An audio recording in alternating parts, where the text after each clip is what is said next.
Assalamualaikum warahmatullahi wabarakatuh. Waalaikumsalam warahmatullahi Alhamdulillahilladzi faddalana ala katsirin min ibadihil mu'minin. Asyhadu an la ilaha illallah wahdahu la syarika lah wa asyhadu anna sayyidana Muhammadan abduhu wa rasuluhu la nabiyya ba'dah. Allahumma salli fasallim wa barik ala sayyidina Muhammadin wa ala alihi wa sahbihi ajma'in. Ilahi anta maksudi warnaka maktubi a'dini mahabbataka wa ma'rifataka wa a'dini ma'aka abada. Ke pasar malam makan tahu makan, tapi yang gak jawab salam ketahuan banyak utang. nyambung. Makan talam di kebun nanas, yang jawab salam utangnya lunas asal dibayar. Kehadapan seluruh ahli silsilah Thariqah Qadiriyah Naqsyabandiyah Ma'had Suryalaya, khususan Amina wa Mursidina wa Murabi Rohina Syekh Muhammad Abdul Ghausif Mastur Al-Qadiri Naqsyabandi Al-Mutakil Kamil Mukamil Al-Muwafaq Al-Mujaddid Al-Qutbu As-Samadani Al-Mahdi radhiyallahu anhu wa qaddasallahu sirrahu. Al-Fatihah. A'udzubillahi minasyaitonir rajim. Bismillahirrahmanirrahim. Alhamdulillahirabbil alamin arrahmanir rahim maliki yaumiddin. Iyyaka na'budu wa iyyaka nasta'in ihdinas siratal mustaqim siratal ladzina an'amta 'alaihim ghairil maghdubi 'alaihim waladdallin. Yang sangat kami muliakan Wakil Talqin Syekh Mursyid, yang modis, yang necis, yang tipis juga jangkis, Bapak Dr. Kiai Haji Mahmud Johnson Al-Maktibi MSI, para mubalighah, para kiai, para asatizah, keluarga besar Syekh Mursyid, dan juga terutama Bunda Hajah Hayasuk Sumono beserta keluarga besarnya. Senantiasa mereka semua diberkahi Allah Subhanahu wa Ta'ala, berkah sehat, panjang umur, dan segala hajatnya dikabul Allah Subhanahu wa Ta'ala. Amin. Pemangku manakib saat ini Bapak Kiai Haji Janur Farid sekeluarga, yang senantiasa istiqomah setiap bulannya mengadakan manakib di tempat ini, senantiasa berkah semuanya, segalanya. Ikhwan wal akhwat yang sedang menempuh hakikat kesucian jiwa rahimakumullah. Bu, Ya. Pak, Ya. ada yang tahu kemarin Persib lawan Barito berapa? Gak ada yang tahu.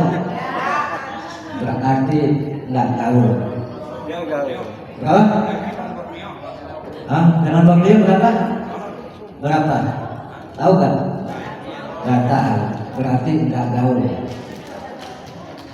Ada yang tahu namanya nomor punggungnya Ronaldo? Nomor 7 itu tahu. Coba kalau yang namanya nomor punggungnya Salah, ada yang tahu? 11. Bagus. Sekarang saya punya namanya gimmick. Tadi kan sudah tahu semua. Saya pengen tanya. Kalau yang bisa menjawab saya kasih 100.000. Wah. Ibu juga boleh. Saya pengen tanya. Nama anaknya Nabi Muhammad ada berapa orang? Sebutkan satu persatu namanya. Ayo angkat tangan. Ayo. Nih 100.000 nih. Ayo silakan, Ibu. Kayak aja agak nih. Ini ada 100.000 nih lumayan nih. Ada gambar Kak Harto. Pecinya. Hanya ustazah aja dah. Silakan. Hanya ustazah Nur. Ya duduk boleh, berdiri boleh. Profil nggak apa-apa. Kena Susi. Muhammad, ada Abdullah. Sebutin satu persatu ada berapa orang, namanya siapa? Hah? Kalau salah 6 ya. Nggak salah. Cari yang benar, jangan salah. Ibrahim, Hah? Ibrahim, Ya. Abdullah, Hmm. Qasim, Ya. Zainab, Ya. Umi Kalsum, Ya. Siti Fatimah. Susi. Kan 7 semuanya. Umoya, Belum ya? Betul. Ini kasih maksud. Saya ulun jadi 100.000. Kalau bisa. Bukan banyak kan saya mah. Alhamdulillahirabbil alamin. Anak Rasulullah ada 7, tapi dalam kitab Hijab Al-Barari yang Kang Senawi Al-Bantani atau Al-Jawi bahwasanya anak Nabi Muhammad itu 7, tapi ada yang mengatakan 9 menurut Imam Daruqutni. Yang ke-8 ke-9 sebelumnya yang terakhir ada Ibrahim. Ibrahim itu anak daripada Maria Al-Qibtiyah. Maria Al-Qibtiyah. Tapi dari namanya Abdullah tersebut ada yang mengatakan Toyib, ada yang mengatakan Tohir. Jadi bisa dikatakan nama-nama tersebut anak Rasulullah ada 9 orang. Maka tak kenal maka tak sayang, tak sayang maka tak cinta. Kayak Bu Susi sampai sekarang nggak ada yang dicintai lagi kecuali Allah. Alhamdulillah. Lirik nih, lirik. Masyarakat Iban rahimahumullah. Guru kita Syekh Muhammad Abdul Qaus Saiful Maslul Al-Qadiri Anak Syabandi mengarang kitab Fadhailus Suhur setelah pelaksanaan manakib di tahun 2006 kurang lebih. Abah pas tanggal 11 Hijriah diminta oleh Ajengan Jejer untuk membuat sebuah kitab. Permasalahan pertama karena apa? Dari bulan-bulan yang Allah ciptakan banyak fenomena ganjil oleh masyarakat setempat. Pertama di bulan Safar. Di bulan Safar orang-orang Jawa, orang-orang Sunda mengatakan itu tidak baik untuk mengadakan pernikahan. Karena Safar itu adalah bulannya pernikahan anjing. Itu bulan Safar. Dan yang kedua bulan Hafid. Kalau nikah jangan di bulan Hafid dan tutup oleh 2 bulan besar, Zulhijjah dan Zulqa'dah dan Zulhijjah. Makanya kalau orang yang nikahnya bulan Hafid rezekinya seret. Ada lagi di bulan Muharram tidak boleh mengadakan pernikahan karena pada bulan itu di Ramadan lagi pesta, lagi nyantet kalau kata orang Jawa, maka tidak boleh mengadakan namanya pernikahan atau perayaan pada bulan Muharram. Dari situ Abah diminta Ajengan Jejer Al-Maghfurullah berkata, kita bikin kitab. Apa kitabnya? Kitab untuk meniadakan bulan-bulan, jangan sampai bulan itu bukan bulan apes, tapi semua bulan yang Allah ciptakan penuh keberkahan. Maka dari situ Abah membuat kitab yang hanya dari tanggal 12 Hijriah selesai 2 bulan 20 hari itu kitab. Kitab itu 2 bulan 20 hari sudah selesai. Diketik dengan 11 jari, telunjuk kanan, telunjuk kiri. Maka dari kitab itu sekarang ini kita mengadakan pasti kita mengambil tabaruk kitab Fadhailus Suhur. Maka di bulan ini Asfat al-Faslu Rabi'u fi syahri Rabi'is Tsani walahu ahrufin walahu asyara ahrufin. Jadi di pasal keempat di bulan Rabiul Tsani, Abah mengatakan bahwasannya bulan ini ada 10 huruf. Apa 10 huruf tersebut? Pertama huruf Ro, bimakna arwain, adalah kotoran. Kita banyak kotoran gak Bu? Bu, banyak kotoran gak Bu? Di kepala namanya ketombe, di kuping namanya, di mata namanya, di hidung namanya, di mulut namanya jigong, di kaki namanya kumel, dan busuk. Maka di sini kalau bermakna arroin, kalau kata Al-Maqfurah Kiai Haji Jainuddin MZ, yang MZ itu singkatan memang Jainuddin.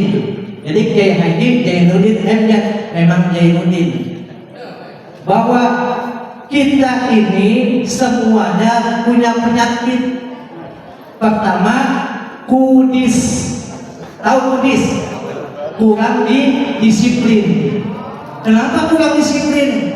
Makanya di sini jam berapa kita datang? Jam 8.38. Kadang-kadang ada yang semaunya.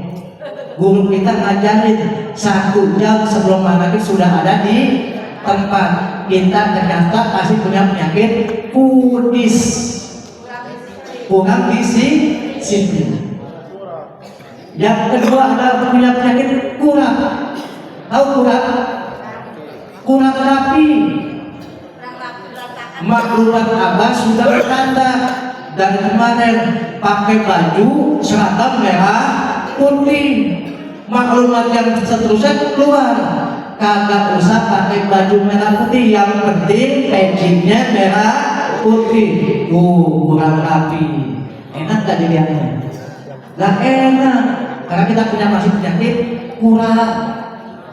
Coba lihat ada kurang dari tubuh kita, kan kurang rapi. Coba kalau rapi semua, pakai rapi merah putih, ibu-ibunya pakai namanya kerudung merah putih, pasti nggak punya penyakit kurang. Yang ketiga apa? Kutil. Yang kutilan. Kalau kutilan dulu, kalau saya itu penyakitnya ambil namanya duri daripada ikan, ditusukin ke kutil tuh. Kutil itu akan mati. Kutil itu kurang teliti, sehingga kita kurang teliti. Pergi dari rumah kaki kiri, masih suka melihat itu apa belum? Sebelum namanya berangkat dari keluar rumah kita punya wudhu, kita sudah lihat belum? Sebelum berangkat kita baca sholawat Nabi bil Fatihah Ka'bah, sudah apa belum? Kalau sudah, alhamdulillahilladzi fadhalana ala katsirin min ibadihil. Dan yang keempat penyakitnya kumal. Apa kumal? Kurang amal. Banyakan kurang amal, kurang sedekah. Kita ini kebanyakan kurang amal. Ngaku aja ngaku kelihatan dari wajah-wajahnya. Termasuk saya, dari wajah-wajahnya kelihatan pada kurang amal. Apalagi ISIS. ISIS apa ISIS? Buat roti ISIS. Ikatan suami takut istri itu ISIS. Tadi kan saya bilang Pak Kiai Johnson itu belakang jangkis, jangkung tren istiqomah. Tapi yang istiqomah itu punya saya, bukan punya Pak Kiai Mahfud. Istiqomah itu ikatan suami takut istri di rumah. Jadi saya ikatan suami takut istri di rumah. Jangan lagi bikin perbedaan lain. Saya termasuk istiqomah. Bukan namanya kayak Fatihah, istiqomahnya istri 3 dikontrak di rumah. Jangan. Jadi termasuk istiqomahnya saya. Dulu Pak Abah Sepuh bilang gini, kalau bahasanya Abah Sepuh, jinahnya seorang kiai adalah jinahnya seorang kiai adalah nyandung. Nyandung apa itu? Kawin. Jadi seorang kiai yang nikah lagi itu katakan jinah kata abah sepuh. Makanya kalau ada namanya kiai masih mau nikah lagi, itu jinah. Karena apa? Pasti tukang suka bohong. Bila mau cari duit datang ke pos siaga 1, pos siaga 2, maka seperti itu. Jadi kalau saya mah bukan pengalaman, karena saya dapat amanah dari guru saya yang sekarang jadi mertua saya. Karena istri saya sekolah jauh-jauh sampai ke Mesir, Kairo, itu 7 tahun lamanya. Kesini cuma nyari saya, bukan nyari yang lain dari Kairo. Itu. Jadi nyari saya doang. Dan saya dapat pesan dari mertua saya. Titip anak bapak yang gak bisa apa-apa. Ya pasti saya bilang, alhamdulillah saya dapat berkah, dapat kami perempuan Mesir. Sekarang perempuan Mesir nyampe gak lama kita nikah. Alhamdulillahilladzi fatorana ala kasirin min ibadihil mu'minin. Jadi penyakit dalam diri kita memang seharusnya kita bersihkan. Apalagi penyakit dohir sudah jelas terlihat. Ada namanya kutis, kurat, kutil, udah gitu kumal. Itu penyakit-penyakit kita, khususnya ikhwan-ikhwan semua. Coba kalau kita rapi, enak nggak dilihatnya? Ibu-ibu pada cantik, bapak-bapak pada ganteng. Kalau nggak ada kata ganteng, nggak ada kata cantik. Coba jelek semua, nggak bakal ada kata cantik. Maka saya pandang ibu-ibu itu ada kata cantik. Karena melihat sesuatu yang di luar itu, kata Sayyidina Ali, pandanglah dengan ma'rifah. Pandanglah dengan ma'rifah. Kalau kita memandang dengan ma'rifah, apapun yang kita pandang, apapun yang kita lihat adalah ciptaan Allah, adalah penjabaran daripada Rahman Rahim Allah. Tapi kalau kita memandang diri kita sendiri, pandanglah dengan syariah. Pandanglah dengan syariah. Karena syariat itu butuh namanya pembetulan untuk diri kita. Harus ada langkah step by step. Bagaimana tubuh kita supaya tidak kotor, bagaimana tubuh kita supaya namanya bersih daripada najis, bagaimana kita tertutup auratnya. Itu dah dikatakan pandang kita secara syariah. Jangan pandang orang lain itu syariah, kita pandangnya ma'rifah, maka akan menjadi orang yang senantiasa merasa lebih daripada orang lain.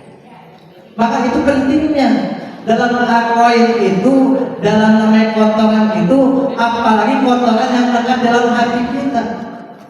Maka Abah mengatakan dalam kitab Miftahus Sudur, Abah mengatakan, jadidu imanakum biqauli la ilaha illallah. Perbaharui iman kita semua dengan mengucapkan kalimat la ilaha illallah. Ini luar biasa. Apalagi maaf, kita itu dari roin itu di huruf yang namanya ainnya itu adalah ilmu. Apalagi ilmu. Bu, datang ke sini pakai ilmu nggak? Pakai ilmu ya. Di sini pakai ilmu. Maka orang yang berilmu itu harus beriman. Maka orang yang berilmu itu harus beriman. Setelah beriman, Allah angkat derajat orang-orang yang beriman, dan Allah angkat derajat orang-orang yang berilmu. Syaratnya harus punya iman. Maka iman itu harus masuk pada diri kita. Maka dikenal lukul ilma minal mahdi ilal lahdi. Tuntutlah ilmu, carilah ilmu dari orang yang hidup, bisa menghidupkan hati kita. Bukan utlubul ilma minal mahdi ilal lahdi. Tuntutlah ilmu dari hidup sampai langsung ke dalam liang kubur. Tapi sebetulnya carilah ilmu kepada orang yang hatinya hidup, yang bisa menghidupkan hati kamu semua. Maka dikata utlubul ilmi minal mahdi ilal, sampai masuk ke dalam lubang hatimu, yaitu hati kamu bisa bergetar untuk bisa mengingat Allah. Jadi utlubul ilmi minal mahdi ilal lahdi itu seperti itu.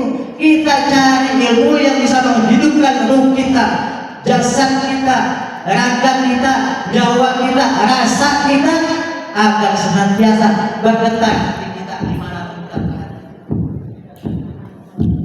Tanpa ini maaf, kita ini seperti kalau bahasanya seperti namanya mayat berjalan. Mayat berjalan tahu nggak Bu? Pas Allahu Akbar dari imam sholat Bismillahirrahmanirrahim, di kuping dengar itu imam suaranya enak banget, tapi hatinya lupa kepada Allah. Apa yang terjadi? Maka sholatnya berhenti main-main. Wa makana sholatuhum indal baiti ila raka'a wa tasbiyah fazuqul azaba bima kuntum takfurun. Sholat mereka di depan Ka'bah saja. Kita jauh dari Ka'bah. Kita paling jauh-jauhnya orang kayu manis. Ngelihat Ka'bah enggak, cuma kan tembok lagi, apalagi dengan sempit, dan pantat istri lagi, kan gitu. Nah, sholat menghadap siapa? Di belakang punggung istri. Tidak sampai kepada Allah. Wa makana sholatuhum indal baiti la mukawat tasbih fazukul azaba bima kuntum takfurun. Sholat mereka di depan Ka'bah saja Allah hitung bersiul dan bertepuk tangan. Selama ini kita sholat kita, ibadah kita, Allah hitung bermain-main belaka. Karena apa? Lupa kepada Allah. Maka cari ilmu kepada orang yang bisa menghidupkan hati kamu, masuk ke dalam lubang-lubang kamu. Ini maaf, ini di susu ini ada lubang, masing-masing lubang. Lubang itu di bawah susu di bawah jari, itulah hati. Lubang ini terisi dengan kalimat tauhid, kalimat ma'rifah, maka orang itu tidak akan sia-sia beribadah pada Allah. Itu untungnya kita punya guru mursyid. Maka tidak ada lagi untuk tidak bersyukur kepada Allah Subhanahu wa ta'ala. Kita sudah diberikan semua. Bagaimana kita bisa menjalankan secara istiqomah? Syaratnya kotoran-kotoran dalam diri kita itu kita perlahan bersihkan dengan zikir jahat kita. La ilaha illallah, la ilaha illallah. Jadi langsung pukulan yang kencang ya. La ilaha. Pas ikuti juga kebanyakan pada ngantuk semua. Tapi bagaimana kita berzikir kalimat la itu kita di bawah pusat wajah sampai ubun-ubun kita untuk menghindar dan setan dari depan dari belakang. Ilaha itu adalah untuk nama yang ada godaan setan dari sebelah kanan, dan illallah agar namanya hilang godaan setan yang akan setan dari kita. Semoga Allah berkati semuanya segala selamatnya. Sudah 19 menit. Allahumma muwaffiq ila aqwamit thariq. Assalamualaikum warahmatullahi wabarakatuh.